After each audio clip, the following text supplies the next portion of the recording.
Welcome to Hard Talk. I'm Stephen Sackur. No one better epitomizes the strongman style of political leadership than President Rodrigo Duterte.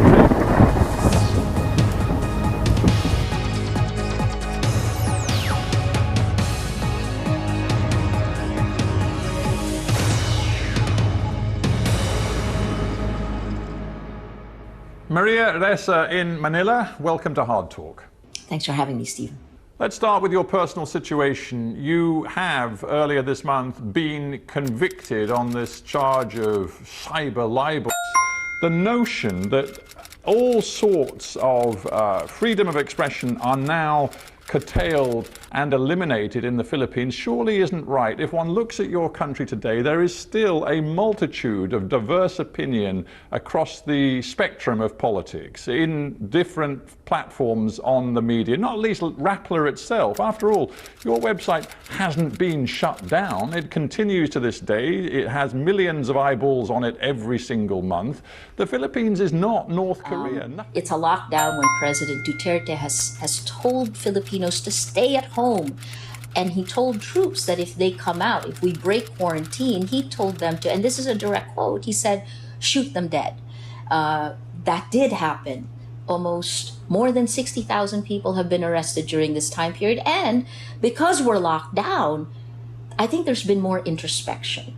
The second is the shutdown. I'm going to stop you there, if I may, yeah. because it's fascinating what you're saying, but I'm just wondering where your evidence is, because I look at the latest polling I can find in the Philippines. There's a company I'm sure you know well, Social Weather Stations, who are widely respected, and their measurements suggest that the Filipino public as a whole approves still of President Duterte's campaign against illegal drugs. They still seem to favor him, despite all of the controversy about his latest anti-terror law, which you and others have described as a fundamental threat to freedom of expression. Real, in a way, everything you say about what Duterte is doing is not deterring a really big majority of Filipinos from giving him their backing. You've indicated that the libel is the least of it. You still face allegations of, my goodness, what a list, fraud, tax evasion, receiving money from the CIA. I mean, you could be in court for years and years to come. I tell you what, that plants in my mind a different idea about fear.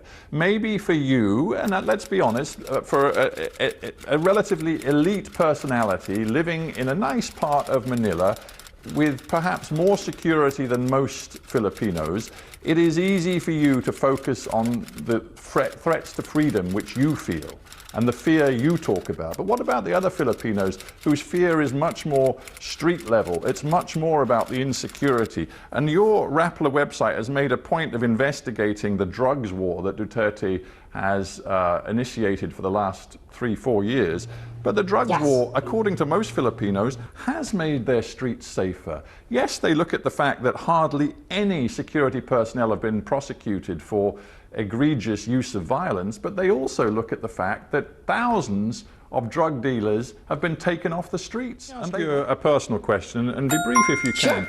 As the boss of Rappler, which is known for its investigations, including of the drugs war, do you now think very carefully before commissioning any reporter to dig into what is happening on the street? I'm going to have to interrupt, because that's so... what you are suggesting is that democracy doesn't work anymore. If you are talking about, quote-unquote, manipulated public opinion, as you've just done, then you're undermining and delegitimizing the notion that the people have a right to choose their governors. If you're saying that their opinions are somehow fake or false, where is democracy? This is, if I may say so, dangerous territory, because you're suggesting to me that President Duterte, in the end, is illegitimate and doesn't have a mandate, when patently, that's not what I'm saying. This man has an extraordinary mandate.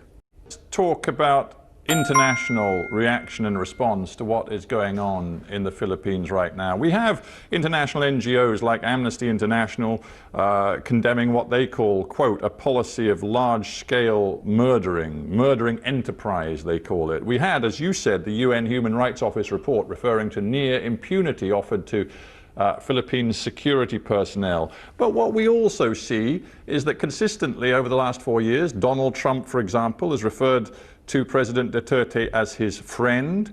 We see a very close relationship developing between Duterte and the Chinese government. And we see, for example, that the International Criminal Court, which appeared to be ready to investigate what was happening in the Philippines, has essentially been neutralized because the Philippines has refused to recognize its legitimacy. The international community, frankly, has let you down, hasn't it? Isn't that the truth, that Duterte is in power and, quote unquote, so successful because the post-people power politics of the Philippines simply fail the people? I think I would agree that post-people power was a failure. We had endemic. I think I would agree that post-people power was a failure. We had endemic.